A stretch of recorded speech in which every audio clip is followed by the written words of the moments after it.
bridge design project. Actually, So tonight we're going to do a quick round of introductions of the project team. We're going to talk about the project background, the design process for the bridge so far to date. We'll talk about the future construction phase of this project, and then we'll open it up for questions at the end. We're going to try and wait until the end for questions, just because a lot of the stuff you might have questions about might pop up as the presentation continues, but we'll try to leave plenty of time so that all your questions can be answered. So on the City of Worcester side, I'll let Michelle start off with her introduction. Yeah, hi everyone. My name is Michelle Smith. I have a long title, but I'm essentially the planning director here for the city.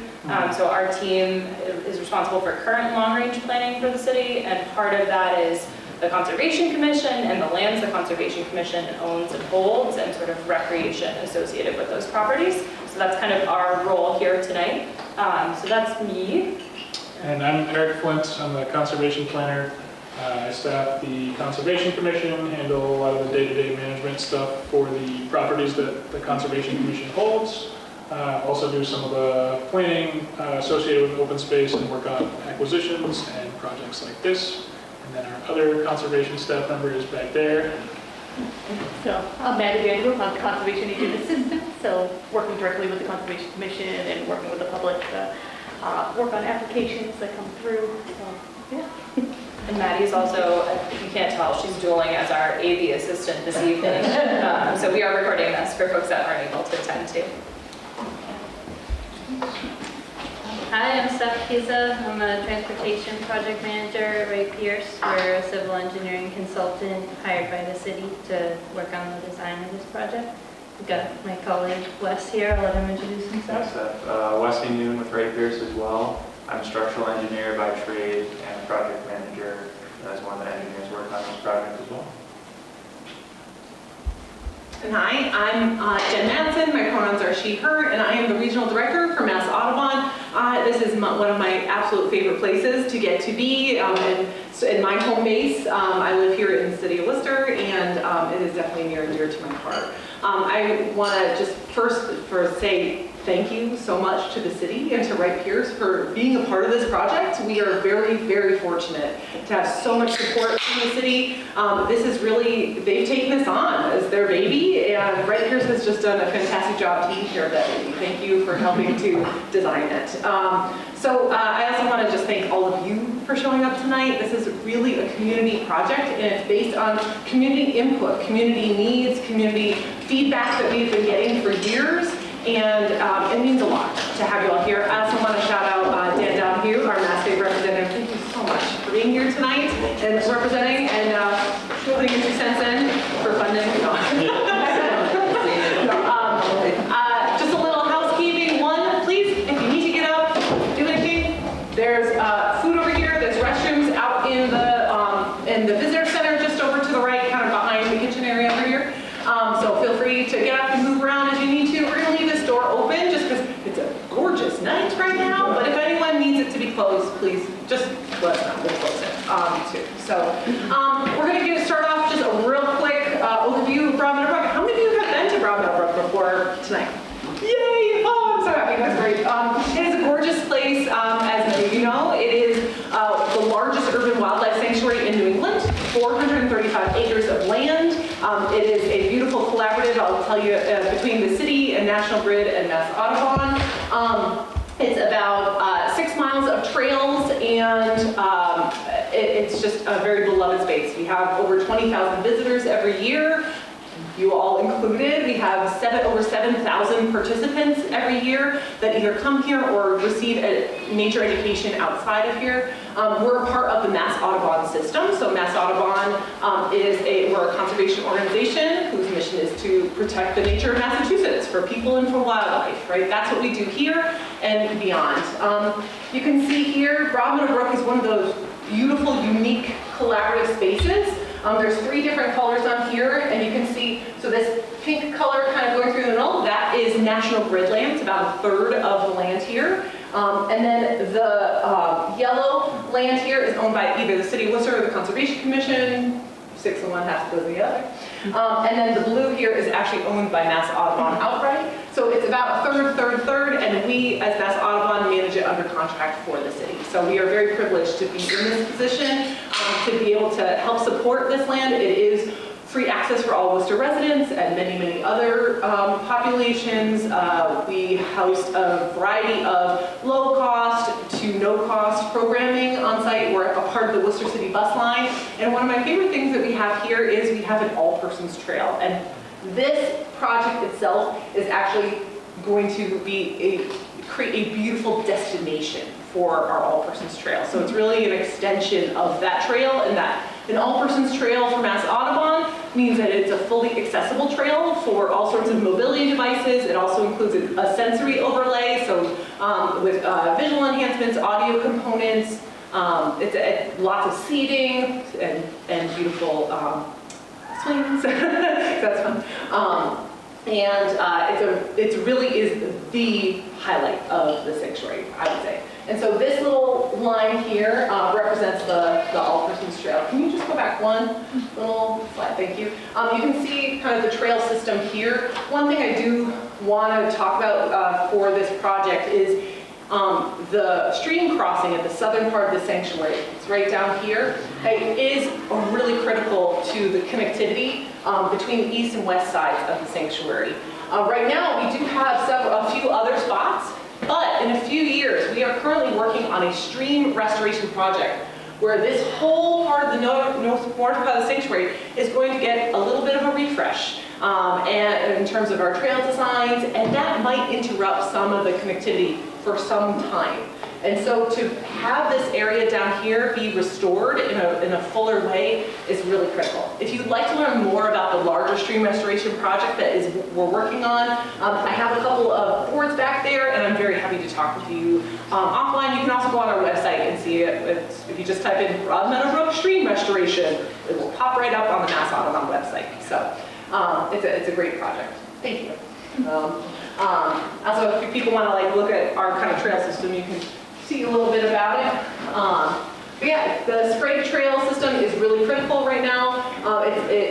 The all-persons trail ends right at the Sprague entrance, Sprague Street, Sprague Ave, Sprague Lane.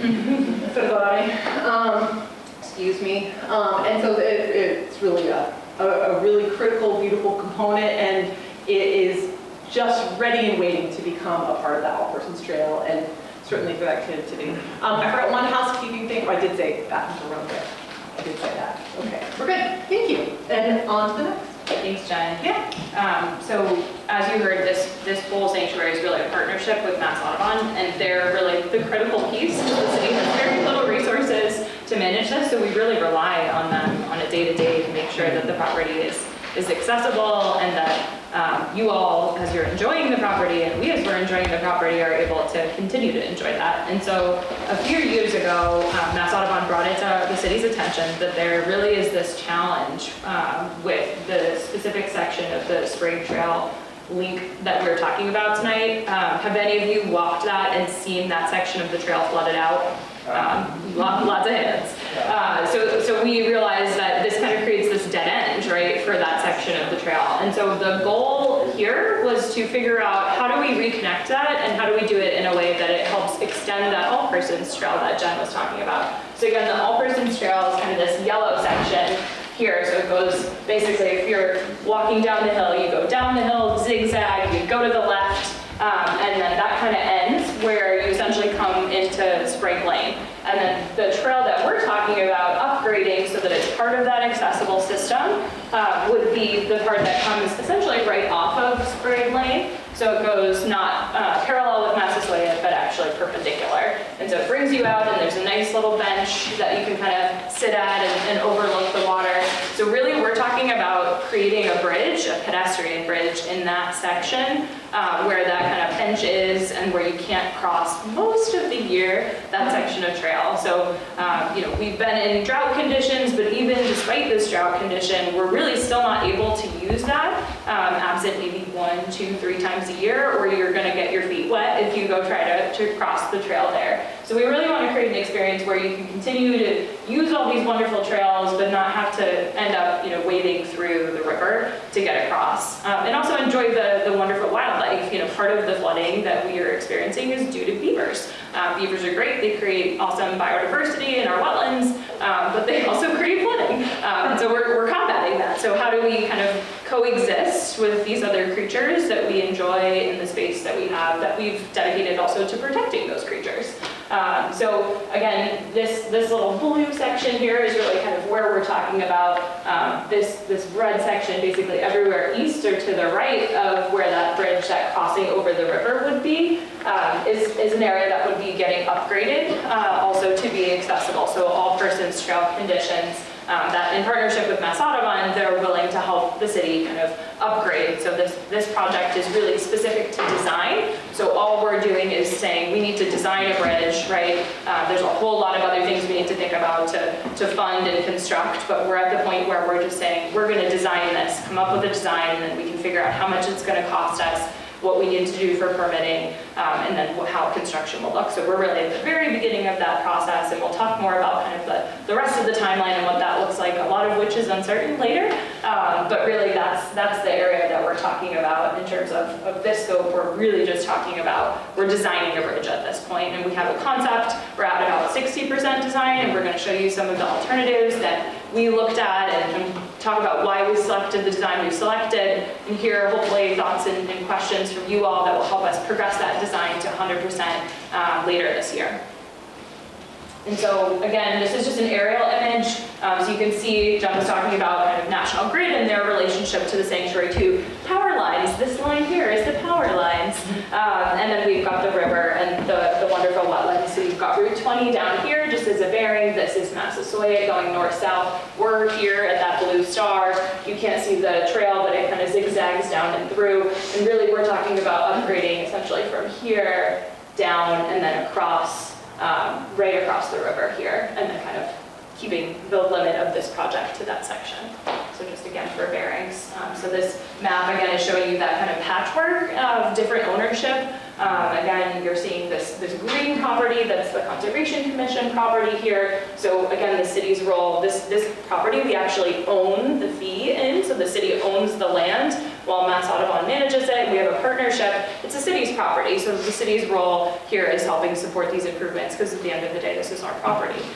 So while it's part of this larger network and this overall trail network where there's again a myriad of different ownership, you see again the National Grid properties in yellow, Mass Audubon in blue. We're working at this partnership and hoping to kind of bring this to the next stage with this project.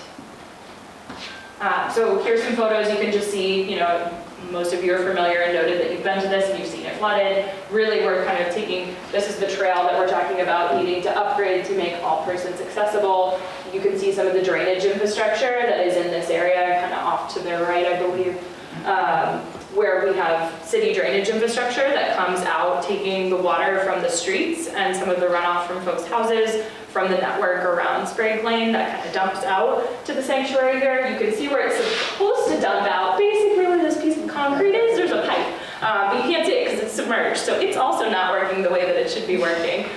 So this is really the area actually where we're gonna show you, but we're really talking about where the bridge is gonna go, and there's some drainage improvements that need to change because of the need for the bridge to interplay with that will link to this design, that make things even more complicated. And then you can just see the flooding in the trail network, right? That creates kind of this challenge where you probably don't want to go wading through that to get to the other side unless you decided to bring your waders to go hiking. So I will hand it over to Eric, who's going to talk a little bit more about the specifics of what we've been doing with this project and kind of how we got the money to do this and what we're doing. Thank you. Yeah, so when Mass Audubon came to us and asked us for help bringing this project to life, the first thing we had to think about was where we were going to get the funding to come up with a design. Obviously, a bridge to cross the length of trail that we needed to cross requires a significant amount of engineering, and that requires a significant amount of money. So we had to figure out where that was going to come from. We were able to identify the Mass Trails Grant, which is through the Department of Conservation and Recreation. We applied for that in 2024 and were granted or awarded funding for this project. So the funding that we got just covers the design phase. It doesn't cover any of the future permitting or construction, but the goal of this phase of the project is to come up with design plans that are ready to go through the permitting process so that we can implement them and bring them to life through the construction phase. So our first step was to look at the existing plans and information that we had. There was a previous iteration of a bridge design from 2012 that never came to fruition, so that was a good starting point to reference what a bridge could look like at this location. A lot has changed since then. If we go to the next slide, one of the key things that has changed in that time is the wetland boundaries. Obviously with the increased flooding, the width of the river has really expanded. The associated wetlands have continued to creep further up. Wetlands are dynamic systems, they change over time, so this is something that we had to look at again as we began to come up with a new design for the project. The other, and this is a little hard to see, but actually this is great. So here you can kind of just see the rough wetland outlines, and if we go back to that last slide, you can see the floodplain, which is this area here in blue. That's the 100-year floodplain. It's from the FEMA flood map, and then you can see here this hashed area is the regulatory floodway. And so in order to construct something in the floodway, you need to make sure that you're not causing an increase in flood stage. And our goal was really to avoid that entirely and just put something that would span the floodway. And we'll talk about alternatives a little later on, but one of our concerns with having something that would maybe just go low through the river with piles in the middle of the river was the resilience of what that would look like. If we had flood events with debris flowing down the river, we worried about the long-term or the longevity of that bridge. And also just from an ecological standpoint, wanted to make sure that we were doing as little impact to the wetland resource areas that are present here as possible. And just to add on to what Eric said, in terms of the floodway, we have a lot of technical terms that you'll hear throughout the presentation. If you imagine a floodway, when you see pictures of devastating flooding, the floodwaters that are moving fast, that's what we're talking about, a floodway. So we're not talking about the area that just looks like puddly and it's created a big pond, but we're talking about where that water is really flowing. To Eric's point, concerns about tree branches or limbs that might be caught up on a bridge or something like that. And I think at this point, I will hand it over to Wright Pierce to talk about some of the alternatives, starting with, I think, that 2012 bridge that we looked at originally. Yeah, thank you.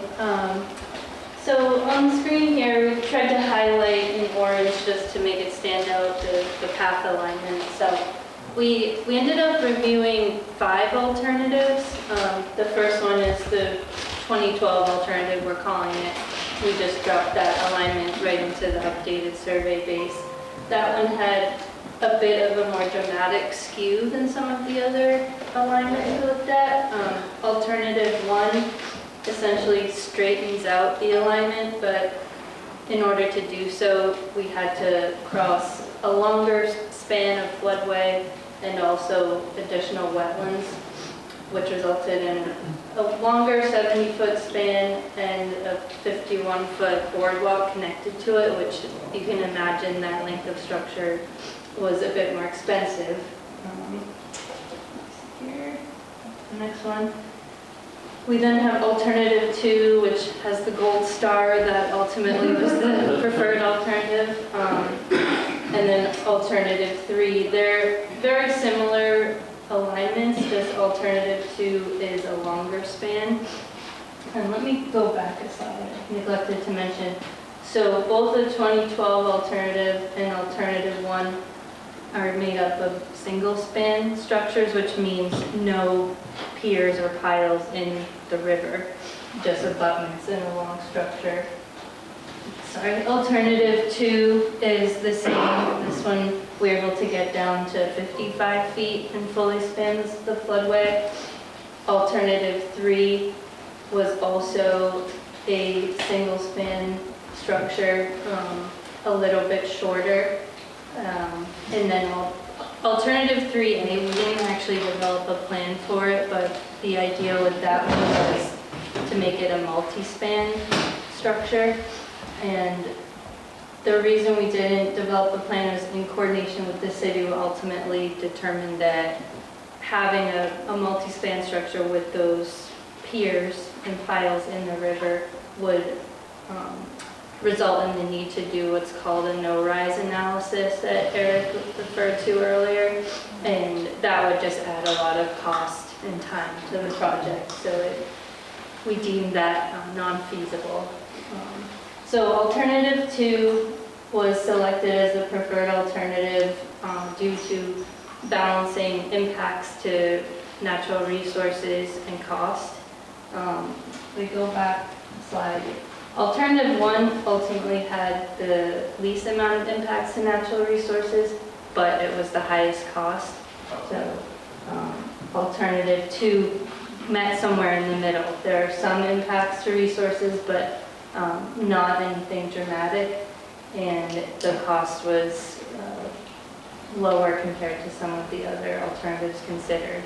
The multi-span alternatives we talked about are ultimately a bit lower cost because and Wes could probably speak to this better than me, but the timber beams don't have to be as robust and therefore less expensive because you're spanning shorter lengths. But it all worked out that alternative 2 was the best alternative that we evaluated. And we evaluated them on a few different metrics, like I mentioned, impacts to natural resources, like wetlands, floodplain, floodway, also impacts to, we also looked at cost, and when we looked at the cost, we evaluated not only construction cost, but design phase costs, such as permitting. Some of the different alternatives, because of work within the river, would trigger different types of permits, which means more time and more cost.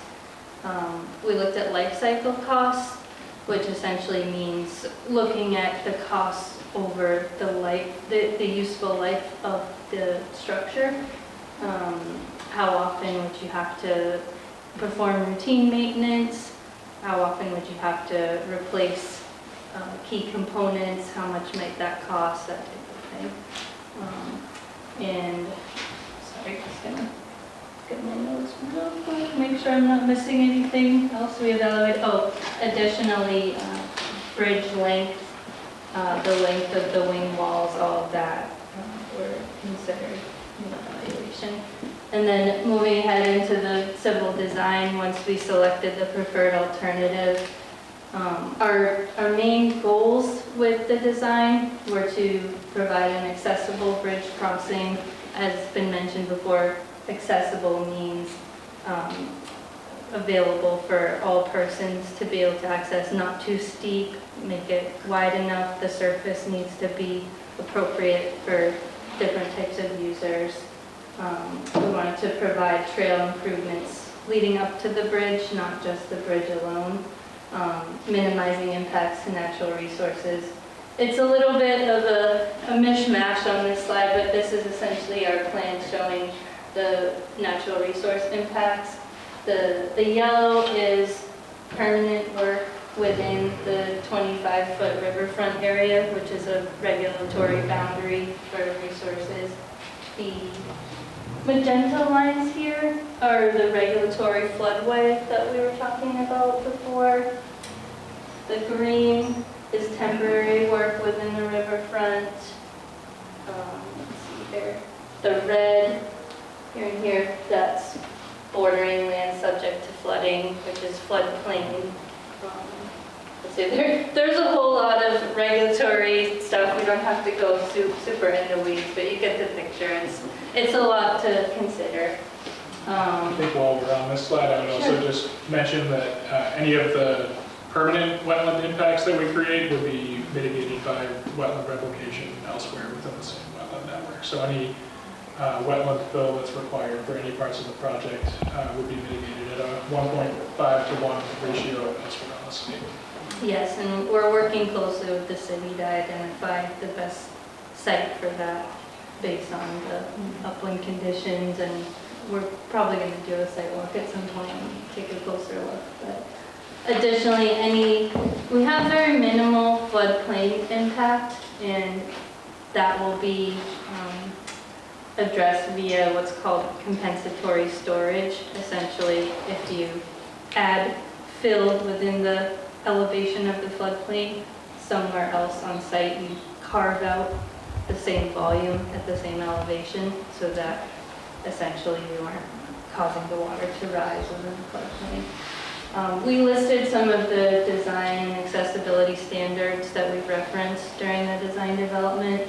Massachusetts Architectural Access Board standards, Forest Service Trail Accessibility Guidelines, and Americans with Disabilities Act guidelines. And where these standards differed, we selected the most conservative of the choices. Can I just mention a feature? One of the things, again, I want to highlight is how wonderful they've been about incorporating that accessibility into this.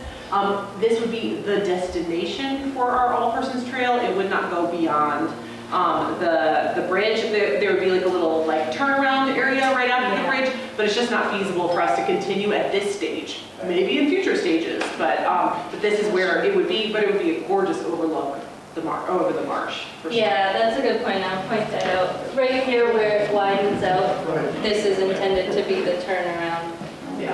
Beyond that, the existing path grade is very steep, so it would not be considered accessible by that definition. And just to add to what Steph and Erica both said too, as part of this, we did a survey. So we had a land surveyor go out, take a look at the existing conditions, understand where the trail is, understand where the existing bench is. We have all of that kind of picked up on the plan. Our staff delineated the wetlands, so we went out and looked at the soils and the plants and the vegetation. So all of that is what you're kind of seeing here on the map, those existing conditions and those natural resources from sort of the regulatory world and also from the existing conditions. So that's what's reflected on the plan. And in our goal, right, this is a sanctuary. We want this trail to fit in and minimize the impact as much as we can on the natural environment because we want it to feel like it fits in. We don't want it to create this disturbance, but there are some realities of construction and dealing with that, which we'll talk about too, which necessitate us to be selective. So what Steph's talking about, kind of like making sure we're taking down the most minimal amount of vegetation, but it's not to say that we won't be able to, we're gonna need to take down a few trees here and there, but we're gonna try to minimize that, right? So those are the kinds of things that these designs were also considering as we were going through and saying which option we want. That was all part of that thought process. And I'm gonna hand it over to Wes to get into specifics on the bridge design. Yeah, thank you, Steph. So we kind of heard a lot about alignment of where the bridge is going. I'll get into more specifics of what the bridge is and what the makeup of the bridge is. So it's a single span structure, as Steph mentioned, so it's outside the floodway, no piers or intermediate abutments in the way, following this kind of alignment here. The beams themselves are blue laminated timber beams, which I'll show a nice picture on the next slide. Some deeper beams all laminated together. The bridge itself is about 10 feet wide.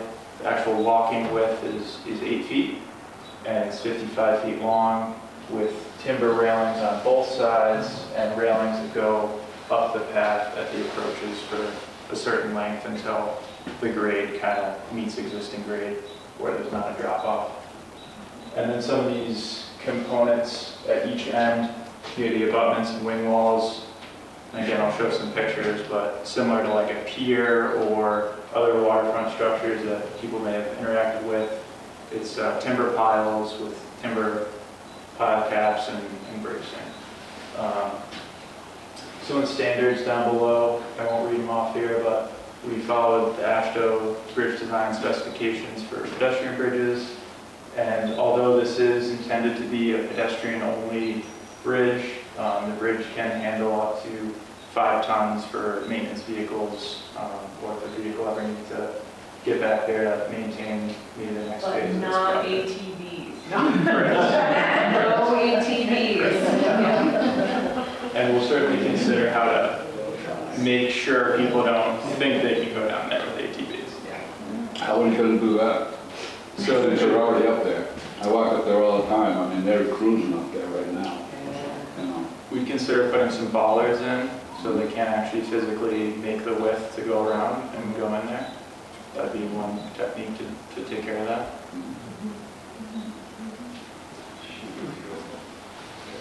So here's a mix of kind of some of our 60% engineering plans, and then maybe more importantly or better showing it is some of these pictures here.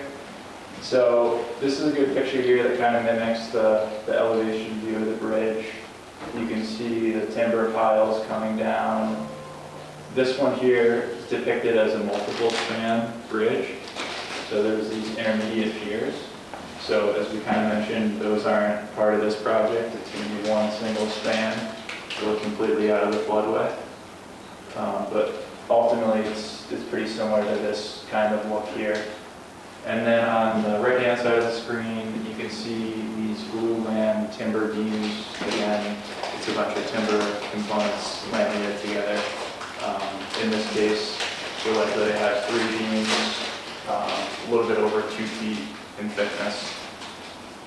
We also plan a timber deck and a timber railing. On the next slide, you will see some railing options as well. So we considered a few different railing options, again, all being timber. The one that we're leaning towards is more of like a vertical picket design, kind of showing all 4 of these pictures. We wanted to make sure that it wasn't an area where someone could climb it if it was horizontal, for little kiddos to climb it. So that's why we landed on the vertical picket. Another consideration is kind of aesthetics, color palette. So right now we're thinking more of a natural color palette, whether it's the natural timber look or more of a dark brown, black, something that'll blend into the landscape, but certainly open to kind of public comment too. As part of the survey process, we also did soil boring on the accessible side of the bridge. So what this shows is kind of the pier that I was mimicking in the previous slide, or the abutment rather. So here are the piles and some of the bracing that come through. But what we found in the geotechnical report is we found bedrock at about 14.5 feet down. I don't know if we touched on it too much from the previous slides, but the bridge actually needs to kind of come up over existing grade to get over the floodway. So it's probably about, what, 5-6 feet above existing grade? Roughly. So that gives us plenty of room to drive piles right to either bedrock location or just above. And I'll kick it back to Steph to talk more about stormwater design. Yeah, thanks, Wes. So you can see here with the giant red arrow that's pointing to the existing outfall that conveys stormwater into the brook coming from the adjacent neighborhood. It's a 12-inch pipe, and today, as you can see, the outfall not only is often submerged, but it's in poor condition and needs to be replaced. It also happens to conflict with the trail and bridge alignment, so all of those factors have led the city and us, as we've been undergoing design development, to come up with solutions on how best to address this.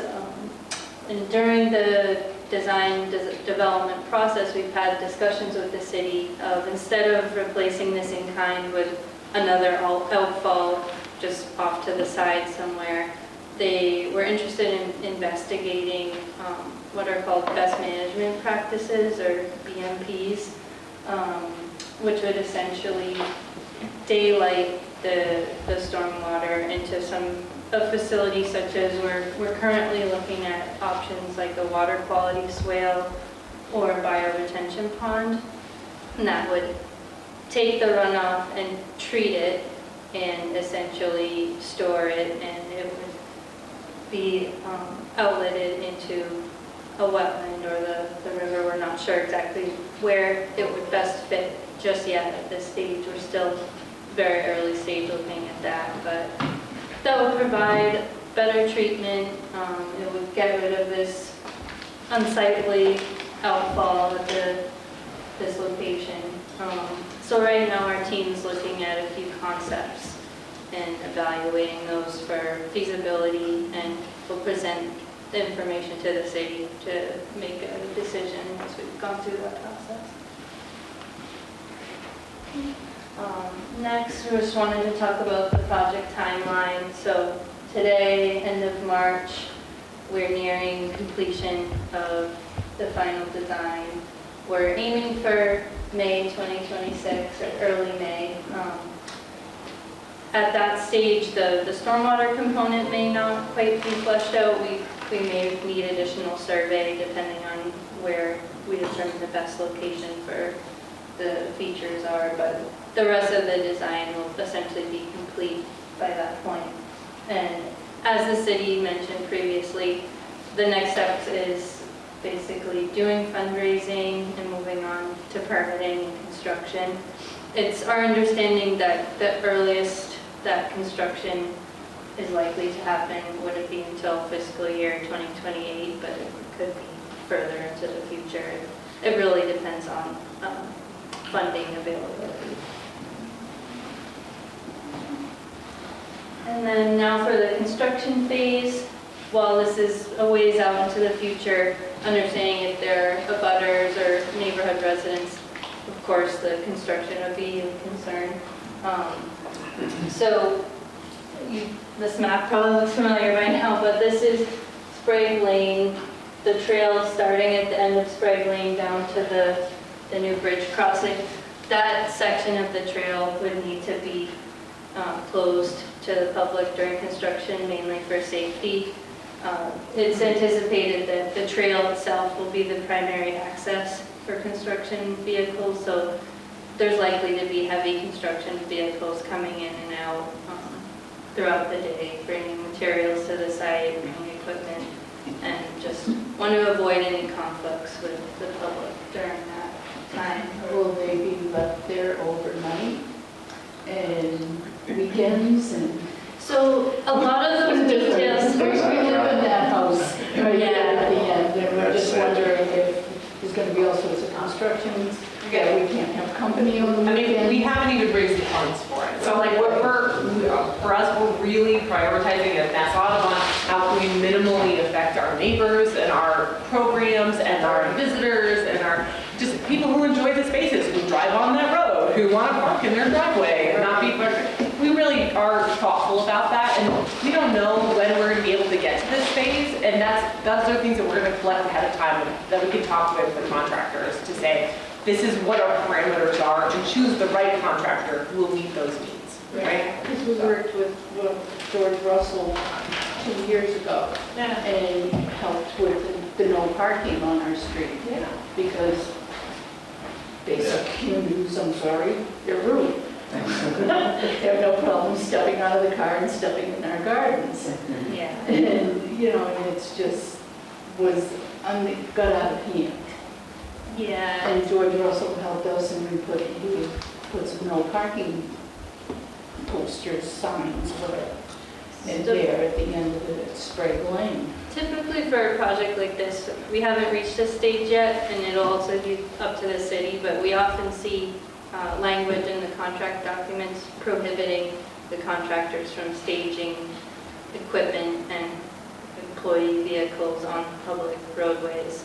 Okay. They should have, we feel, enough space within the site itself for laydown, and if they don't, it'll be upon them to make private arrangements, or if the city has other property nearby, they can make an arrangement.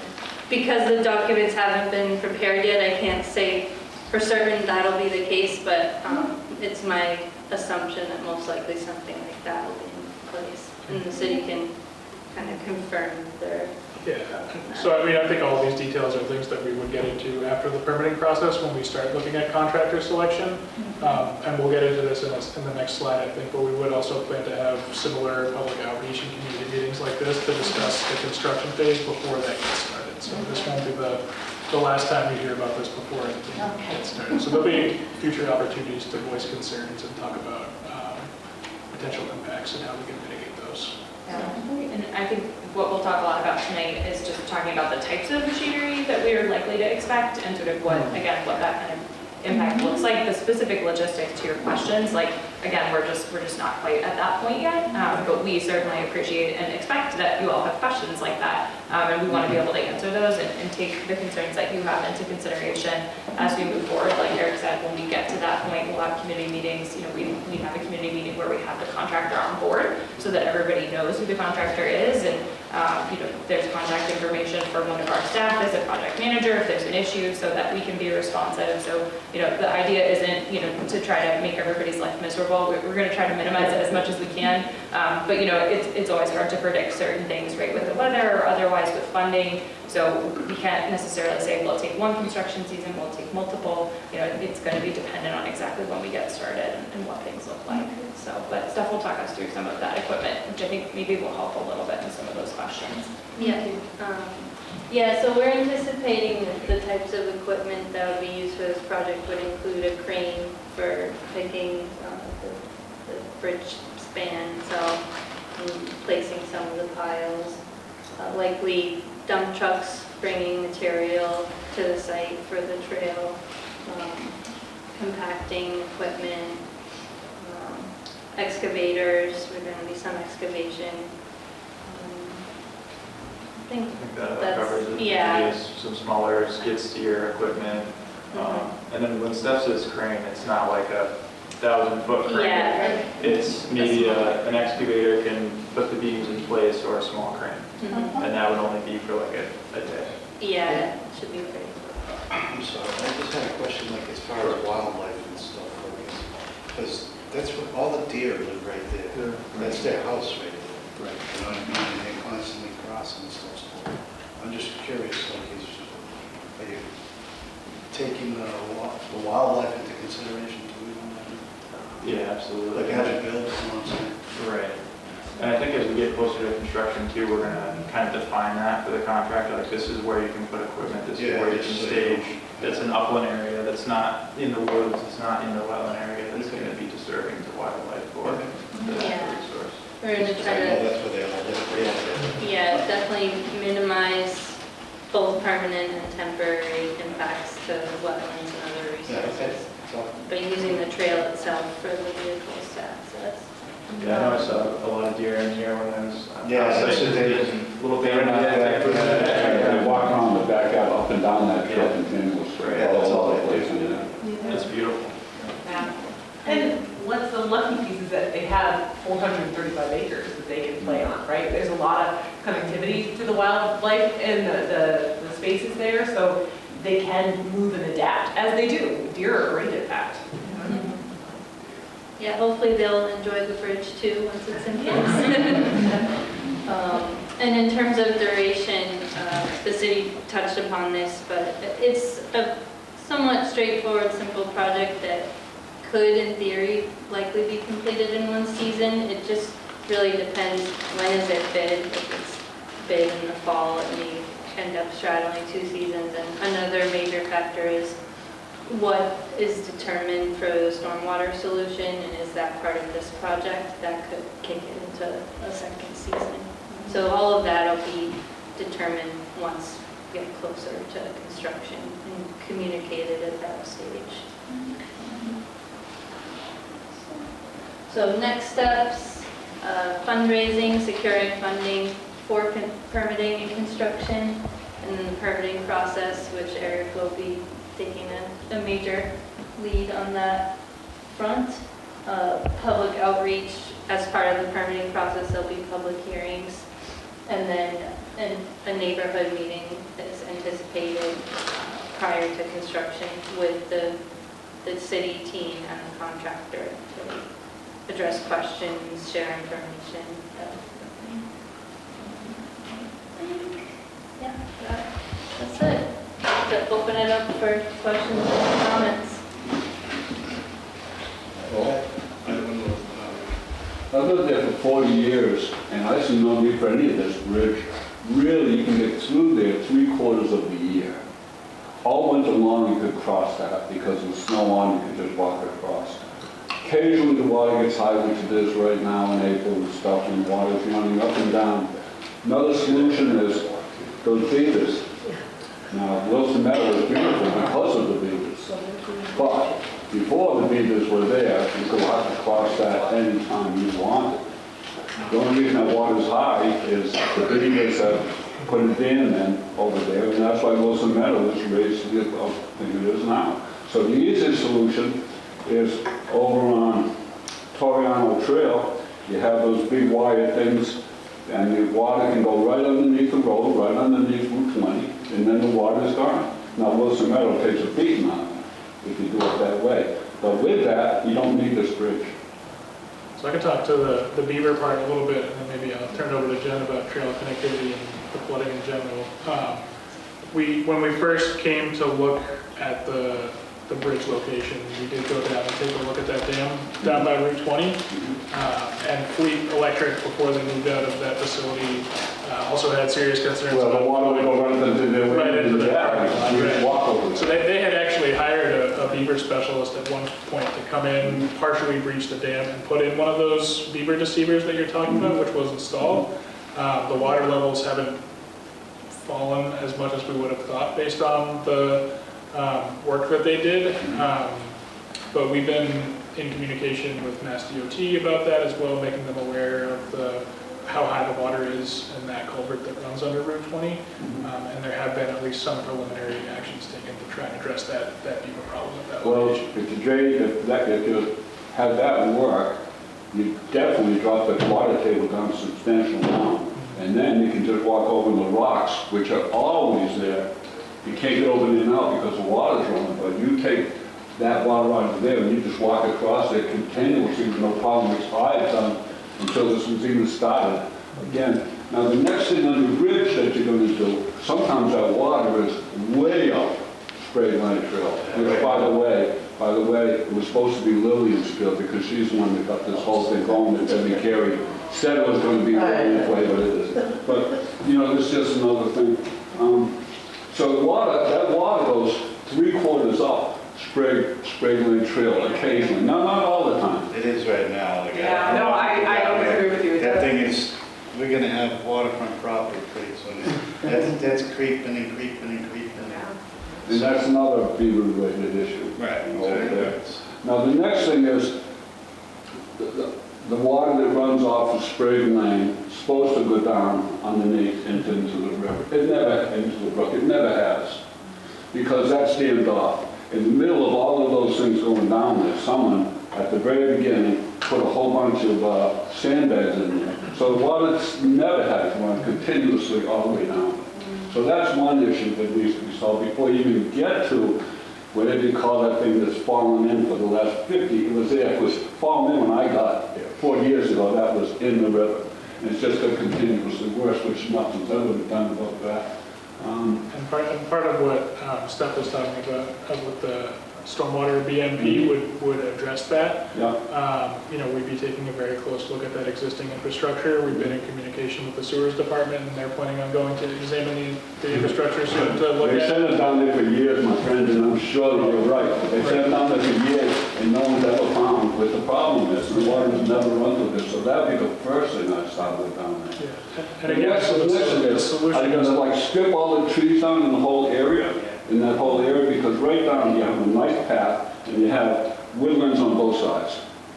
A lot of brush, a lot of different things going on down there, wildlife, et cetera, lives there. But it's also the views and stuff. Right now, I would just as soon see the trees there rather than, like the bridge you showed, going over the expanse. There were no trees anywhere around, it was all open.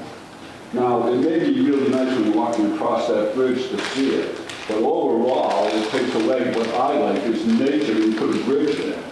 You know. I'll let someone else speak, because I got a bunch of other things, but someone else might have some points as well.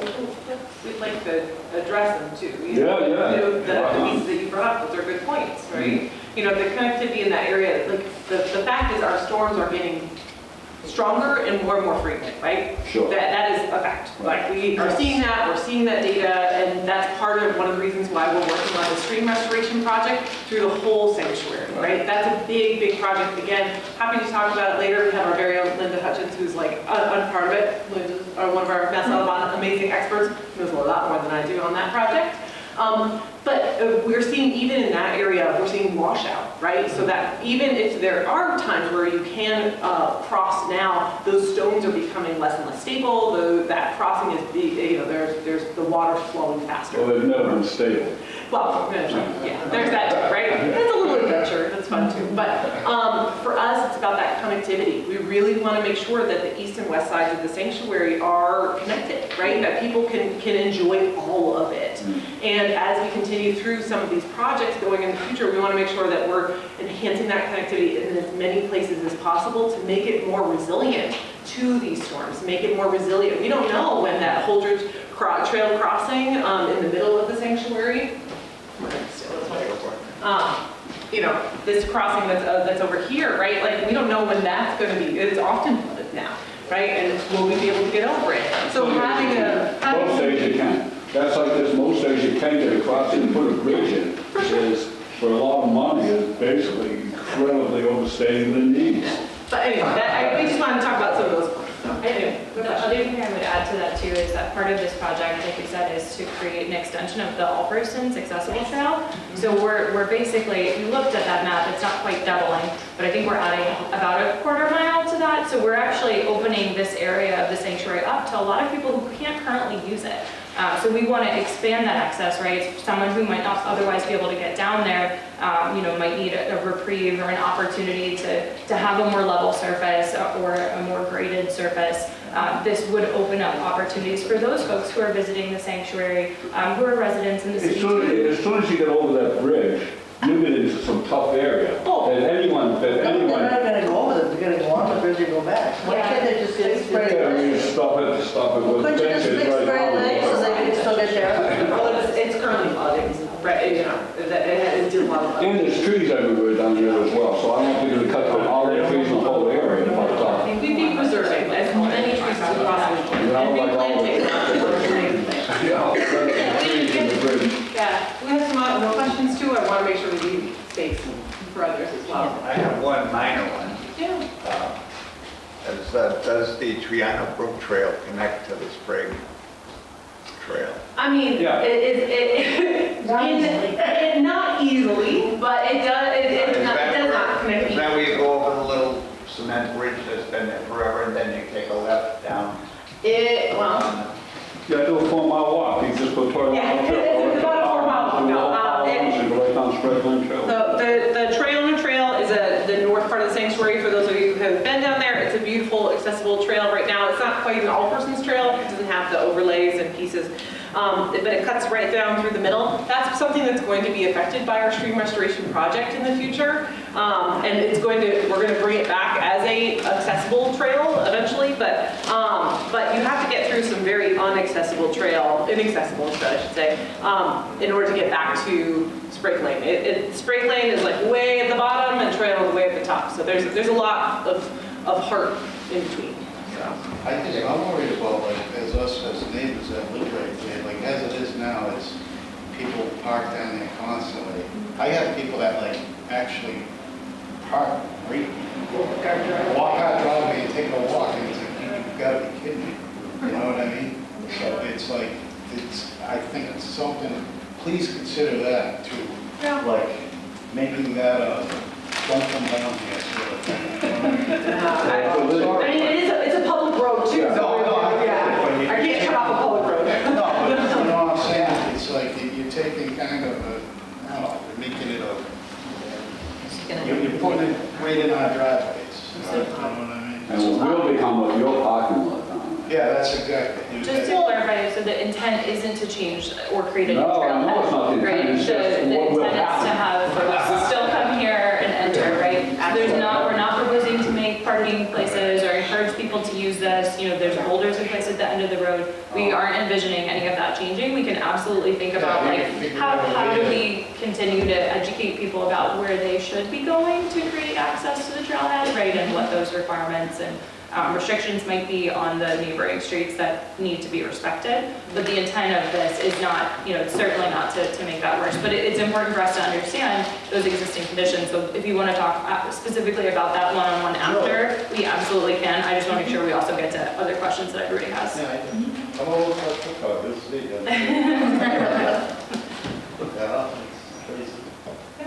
Yeah. I just wanted to say, I've been playing in those woods, Ballard's Woods, over 70 years.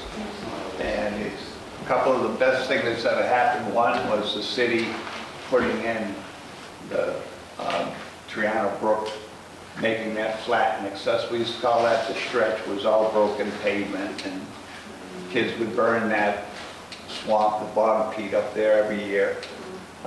And the introduction of the beaver coming back is the best thing that ever happened to these woods.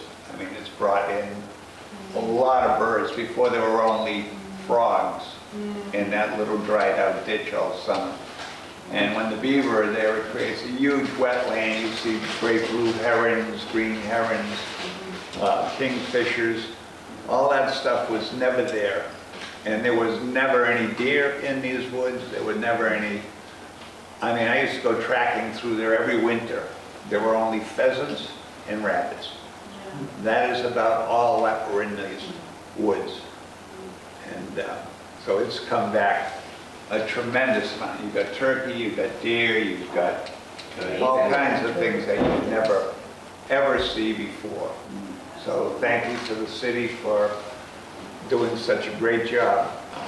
I couldn't believe it the first time I rode my bike down there and saw a beaver. I mean, they were just walking right in front of me. You would never see that 70 years ago.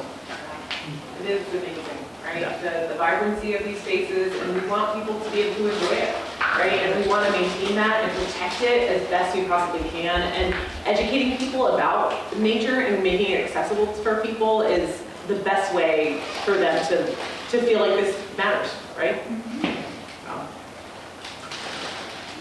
I like the idea of the bridge being high enough that you can stand and look at the water from that point of view, because that really does change your perception of a wetland. And if you can just come up with the money, I put a little bump out there so you can sit on the bridge. Put a swing out there for you, Jim. Oh, yeah. At least on the turnaround, there was a little swing. All right. Any other questions, comments? Yeah. Yeah, just a comment. No, I think, just, this facility is just something to be commended. I mean, I was actually part of that when they unveiled the sensory trail for, the Friends with Visual Impairments. I was on that. I was on that, trail walk, and I've also been up and down the trail that goes right along Brook. And no, I just think it's commendable for what this facility does, and trying to improve access. And the second largest city in New England, has like this crown jewel. What did you say? There's 43, 435 acres. Absolutely. Of nothing, which is awesome. Of everything, right? Acres of everything. Yeah. I just want to say thank you so much for having this meeting so early on. Thank you, Matt Salvon, for talking to the city about this. Well, it's been the last couple of years we've talked about this with getting money from ARPA for storm restoration and moving forward on that. But just have the meeting early on so that we can move forward and address some of these other concerns that might arise as we go through. We do this sometimes when we have projects that just show up and all of a sudden the construction plans are in front of us. So appreciate having the chance to have some input and a little advance notice on this as we kind of move forward, and look forward to talking about funding if there's opportunities or whatever in the future. So thank you. Thank you. And please keep us informed, please. Oh, we will. We'll send Deb over to you. I appreciate it. Yeah, some questions too were about, kind of the tree removal. Again, our objective is not to remove trees if we can, but it's likely that there are some trees that will need to be removed to facilitate those vehicles that need to get access, like the crane or a large excavator, to be able to get that down towards where we need to kind of have the most intense work happening, which is right by the river. So, you know, the goal and some of the pictures that showed where you didn't see trees, our goal is not to model the pictures. Our goal is to keep as much of what's there, but there may be, like I said, you know, it's maybe just not wide enough to get between one tree and another tree, so we may have to be selective and say, you know what, this particular tree might need to be removed. And that'll all be something as we get to kind of construction drawings and meet with the contractor that we'll be figuring out, taping out which trees are going to be removed, you know, being able to walk through and see what that's going to look like. Those are just things that, you know, we won't necessarily know precisely until we get to that more kind of construction level phase, you know, which we're progressing towards, but we're not quite there yet. I think the access path that continues down to the bridge, the width of that, is that also 8 feet? I'm trying to recall. Yeah, the trail itself, coming from Sprague Lane, right now we show it as 5 feet, and then as you approach the bridge, it widens out to meet the 8 feet clear width on the bridge. I will also add that my abilities have shrunk over the years. And I used to come down and walk that all the way down, tiptoe over the rocks and keep on going. Then I got to the point where going over those rocks was just really not going to happen. Then I would just go down and sit on the bench. So today, I'm now using a walker with a seat, one of those rolling ones. So I tested the accessibility. Now, accessibility means different things to different people, but it was quite, you could get right down to the place where you couldn't go any farther. So it's not 100% not an accessible path, it's just not officially an ADA path. Yeah, it would not take much for the majority of that to be elevated up to what would be an all-persons trail, and that's something that we're, and as Audubon are very committed to as partners in this project. Of, that's what we do, is build these trails. Like, let's build that up and make sure that it is a fully, like, immersive all-persons trail with a sensory overlay, with audio, It's missing some details, but like I said, people's needs it kind of. It's real close. Yeah. It's real close. So basically, where Frog Pond has the wooden. Yep. The rope, yeah. Where the rope ends, that's when the all-persons trail officially ends. Oh, okay, so now is that wooden path sort of going to continue around the loop and down? It would turn into a gravel path like it is as you go down the all-persons trail starting from up here. It would turn, right now it's just dirt, but there's a little bit of gravel in there, I think. Mm-hmm. But it would become a very specific grade of gravel, and it would also have a roping post that would go along and have some enhancement, like touch components, a audio tour that would be a part of that, seating areas past that. That's what elevates it up into an all-persons trail, beyond just like the grade. Is it gonna cut the corner, or is it gonna elbow down the straight line? It would be the same trail that it is now. Right now it is, just take that little right off of the all-persons trail. Yep. Yeah, and the wetlands, part of what shapes that too is we're not trying to go any closer to the wetlands as much as we can help avoid it. So really keeping that same kind of path of where the trails are is our best way to do that. But again, some of those areas and locations, we have to widen the trail a bit to be able to accommodate that. And then when it comes to the stormwater piece too, we're again still exploring the different options as we abandon likely in place part of that pipe, remove the head wall, that piece of concrete that's like flooded into the water. That will likely be removed. We'll remove a part of the section of the pipe where the bridge itself would actually conflict with the infrastructure below. Probably abandon a bunch of the pipe in place, and then we have to figure out with elevation where we can essentially send that water. I know there's some concerns about, where's that water going now? It's obviously not, it's not outletting, right? Because even if it is going to that outlet, it's submerged. So we're working with sewers to figure out what are the options, and kind of the depth of the pipe is part of what's influencing that. And some of those drainage structures, unfortunately, because of their condition, we weren't able to open, so we're hoping to get them to help us to verify the information that we have about elevations before we kind of take the next steps to finalize that, which is why we don't have a plan to show you exactly, what we're thinking, but the goal is basically to improve the water quality that's going to this area from that neighborhood, right, as it outlets, try to improve that, settle out some of the dirt, so that we're not sending it right to the wetland.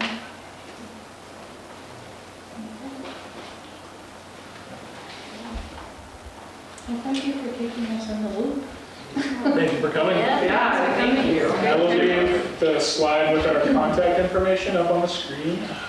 So if you guys think of any additional questions or have comments that you think of later, please feel free to reach out to us. We're happy to take those into consideration as we continue. Yeah, dreams, hopes, wishes. This is the time. And if you have specific concerns too, we're happy to talk one-on-one with folks, especially folks that are closer to the project have more specific concerns. Like, we want to hear what those are. So if you want to hang back and chat a little bit more, we'd love to understand better the specific concerns so we can moderate those. Because the goal, again, is we don't want anyone to be disrupted in their regular life as much as we can. Construction creates inherently some disruption, but we want to try to minimize that and make the condition at the end improved. So if there's an issue that's happening now, talk about how we can minimize exacerbating that, or how we can help course correct on that a bit. No guarantees, but we'll do our best to try. When we moved in, that spray trail was twice as wide and it was all grass. Our neighbors used to mow it every day. Oh. They spent their whole life mowing it. But as soon as they died, it started to grow in but it used to be a big, beautiful grassy path. Yeah, right to the stone walls on both sides. Oh, wow. That's awesome. Yeah. Well, our team does our best, but it is 6 miles of trails for one person who also does. Well, no, they don't mow the woods. No, we don't mow the woods. They used to mow the woods. But we could not do what we do here without the support of the city, and certainly Ray Pierce has done such a great job. But it really is the visitors, it's our neighbors, it's the people who love this space, the program participants that keep this place alive. And it just means so much to have all their voices here today. So thank you.